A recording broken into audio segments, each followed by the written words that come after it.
বিসমিল্লাহির রহমানির রহিম। আসসালামু আলাইকুম রহমতুল্লাহ। সুপ্রিয় শিক্ষার্থীরা, আজকে আমি 36 পৃষ্ঠা বীজগণিতিক রাশির সূচক, এটা হলো ক্লাস 7 এর। আচ্ছা, আমি একটা একক কাজ দিতে যাচ্ছি। অঙ্কটা আমাদের দেখা ভালো হবে, তোমরা এখানে অঙ্কটা দেখে নেবা। এই যে 1 নম্বর যেটা করতে 3 এর উপর এই যে পাওয়ার 2 গুণন 9 এর উপর 2, আমরা এই অঙ্কটা করতে যাচ্ছি যাতে আমরা সুন্দরভাবে অঙ্কটা করতে পারি। দেখো, এখন সাধারণত আমরা সূচক একখানে মিলিয়ে নেব। কীভাবে মিলিয়ে নেব? দেখো, 3 এর উপর 2 তো আছে গুণন, এই 3 এর উপর মাঝে এইরকম করে নেই, তার উপর যে এরকম করে নেই, করা যাবে তো? অবশ্যই যাবে। তাহলে তাহলে এখন দেখেন তুমি, 3 এর উপর এই 2 থাকলো, 3 এর উপর 2 থাকলো, আর এখানে হলো 3 এর উপর কত থাকলো? এই যে 4 হলো, 2 দুগুণে 4 হলো। তাহলে তো লেখার দরকার নেই, আমরা সমান দেব।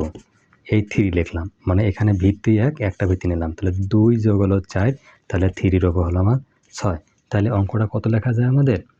তাহলে একবারে আমরা উত্তর লিখতে পারি 3 এর উপর 6 মানে হলো আমার হলো যে 7, 2, 9। এইটাই হলো আমার অ্যান্সার। ঠিক আছে?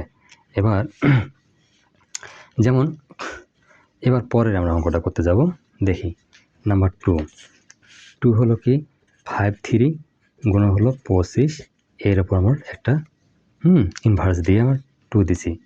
এবার হলো 5 3 মানে ওই 5 বানাইতে হবে, এটাও আমরা 5 a স্কয়ার বানাইলাম। এই যে ইনভার্স 2 সমান হলো 5 3 সমান দাও। তাহলে গুণন এই যে 5, এই 2 দুগুণে 4, তাহলে -4 হলো কি না? তাহলে আসেন 5 3 গুণন হলো, এটা কীভাবে লেখা যায়? আমরা যদি আমরা লিখি তাহলে একবারে লিখতে পারি যে আমরা এই যে মাইনাস দিয়ে প্লাস দিয়ে, আচ্ছা প্লাস দিয়ে মাইনাস এই 4, মানে একখানে যোগ করে নিলাম আমি। তাহলে কি হলো? এই যে 5 3, এই যে এখানেও 5 আছে, এখানেও 5 আছে, আমি একটা 5 নিলাম। এই 3 তো নেওয়াই হলো, এখানে এটা যোগ দিয়ে লিখবো কি না? তাহলে এর চিহ্ন কী আছে? মাইনাস, তো মাইনাস দিতে হবে। এই 5 3 এই প্লাসে মাইনাসে মাইনাস এই যে 4, তাহলে সমান আসতেছে 5 এর ওপর হলো 1। এখন শুধু আমরা আসতেছে 5 এর এই যে 1, এইটাই হলো আমার হলো অ্যান্সার। আশা করা যায় তোমরা খুব ভালো করে বুঝতে পারছো। এবার পরের অঙ্ক আমরা যাবো। এবার আসতেছে তোমার কত নাম্বার হলো 3টা হলো কি 3 তো একবারে তোমরা পড়ুন ফ্রি। এই যে এস এর হলো কত 5, দেখো আমরা এস লিখলাম, এই দুইটাতে আমরা কি ভিত্তি 1, ঠিক আছে? এই যে বাবু ভিত্তি এস, এই বাবু ভিত্তি এস, তাহলে এস লিখলাম। তাহলে এই যে তোমার এস এর উপর কত 13 ছিল, এখন নিচের এস যদি আমরা ভাগ তাহলে যদি আমরা সূচক উপরে নিয়ে যাই তাহলে বিয়োগ হয় কি না? ভাগ তাহলে বিয়োগ করতে হয়। তাহলে এই যে এস, তাহলে তোমার 5 আছে 13 করতে 6 7 8 9 10 11 12 13 8, এইটাই হলো আমার অ্যান্সার। সোজাসুজি আমরা অ্যান্সার পেয়ে গেছি। তোমার হলো কত? এস এর উপর 8, এইটা হলো অ্যান্সার। এস এর 8 মানে হলো এস এর 8, ভালো করতে গেলে আরও ভালো হয়। এস এর 8, এইটা হলো আমার অ্যান্সার। ঠিক আছে? এবার তারপরে আসি আমরা 4 নম্বরে আসবো। 4 নম্বর দেখি কী করে করা যায়। 4 নম্বর বলছে দেখি যে এস, এই যে 13, আচ্ছা তারপর হলো কি এই যে টির ওপর 4, তারপর এস এই যে 5, তারপর টি হলো কত 14। এখানে সাধারণত অঙ্কটা আমরা এইভাবে লিখতে পারি। কীভাবে লিখতে পারি? দেখো এস লিখলাম, তাহলে এই যে এস এর আমার 13, এখানে আমার সূচকের ভাগ থাকলে আমার বিয়োগ হয় সূচক যাওয়ার পরে, এই যে বিয়োগ। তারপর টি কত আছে? এই যে 4 আছে, এদিকে কিন্তু আমার 14 উপরে গেলে কিন্তু কি হয়? এই যে মাইনাস হলো, এটা টি হলো, এটাও ভিত্তি, এটাও ভিত্তি, ভিত্তির একটা করে নিতে হলো। এস হলো একটা ভিত্তি, এটা ভিত্তি, দুইটা ভিত্তির মধ্যে একটা নিলাম আমরা, নিয়ে কি করলাম এস।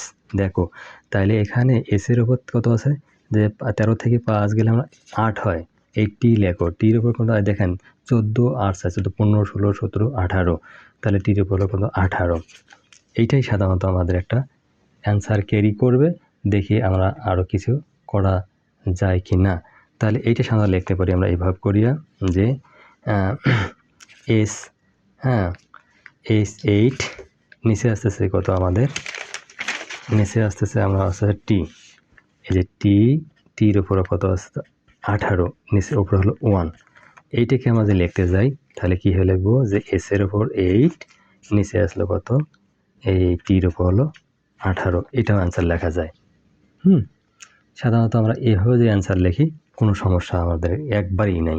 কি হলো আমরা দেখতে পাচ্ছি তো যে এস নিলাম, এই যে 13 থেকে 5 গেল 8, এই তারপর টি এই যে এখানে 14 আর 4 হলো 18, আমরা এই S8 আছে এইটাকে আমরা এইভাবে লিখতে পারি, এইভাবে লিখতে পারি। নিচে হলো টি দিয়ে 18 লিখতে পারি, উপরে 1 সমান সমান লিখতে পারি। এই H8 এটা উপরের সংখ্যা উপরে দিলাম, এই টির হলো 18 এইভাবে অ্যান্সার হলো। হ্যাঁ, আমি এটা খুব ভালো করে তোমাদের এই জন্য বুঝে দিলাম যাতে তোমরা সুন্দর করে বুঝতে পারো। এইবার হলো 5 2S এই যে 13 এই টি এই যে 4, পরে আসেন কি হয় 4S5 তারপর হলো টি হলো 14। আচ্ছা, তাহলে এখন দেখো তোমরা কীভাবে আমরা অঙ্কটা করতেছি। সমান হলো 2S এই 13 টি হলো আমার 4। এবার আসেন এই 2কে স্কয়ার করেন, তাহলে এসটার উপর আমরা কত 5। ঠিক আছে, আমরা একবারে অঙ্কটা করবো না, এইভাবে ধীরে ধীরে করে দেই। তারপর আসেন এবার দেখেন এই 2-2-র উপর কোনো কিছু নাই মানে একটা 1 দেবো আমরা। এই 2 হলো ভিত্তি, এখানকার 2 হলো ভিত্তি, তাহলে আমরা একটা নিলাম। এই দিকের ভাগ যে আমার উপরে যায় কি মাইনাস হবে কি না? অবশ্যই হবে।